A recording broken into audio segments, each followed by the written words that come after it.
جب سورج ڈھلا تو نبی کریم صلی اللہ علیہ وآلہ وسلم حجرے سے باہر تشریف لائے اور ظہر کی نماز پڑھائی، پھر ممبر پر تشریف لائے اور قیامت کا ذکر فرمایا، اور آپ صلی اللہ علیہ وآلہ وسلم نے فرمایا کہ قیامت میں بڑے عظیم امور پیش آئیں گے۔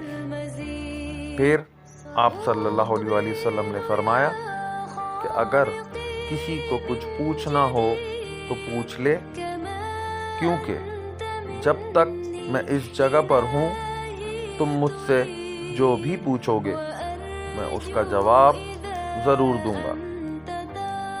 لوگ بہت زیادہ رونے لگے۔ آپ صلی اللہ علیہ وآلہ وسلم برابر فرماتے جاتے تھے کہ جو کچھ پوچھنا ہو پوچھو۔ عبداللہ بن حذافہ سہمی کھڑے ہوئے اور دریافت کیا کہ حضور صلی اللہ علیہ وآلہ وسلم میرے باپ کون ہیں؟ آپ صلی اللہ علیہ وآلہ وسلم نے فرمایا کہ تمہارے باپ حذافہ تھے۔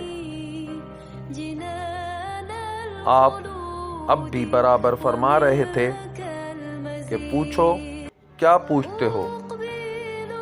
اتنے میں حضرت عمر رضی اللہ عنہ ادب سے گھٹنوں کے بل بیٹھ گئے اور انہوں نے فرمایا کہ ہم اللہ تعالیٰ کے مالک ہونے، اسلام کے دین ہونے اور محمد صلی اللہ علیہ وآلہ وسلم کے نبی ہونے سے راضی اور خوش ہیں۔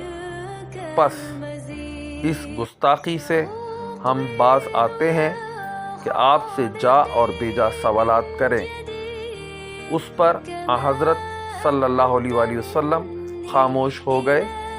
پھر آپ صلی اللہ علیہ وآلہ وسلم نے فرمایا کہ ابھی ابھی میرے سامنے جنت اور جہنم اس دیوار کے کونے میں پیش کی گئی تھی، پس میں نے نہ ایسی کوئی عمدہ چیز دیکھی جیسی جنت تھی اور نہ کوئی ایسی بری چیز دیکھی جیسی دوزخ تھی۔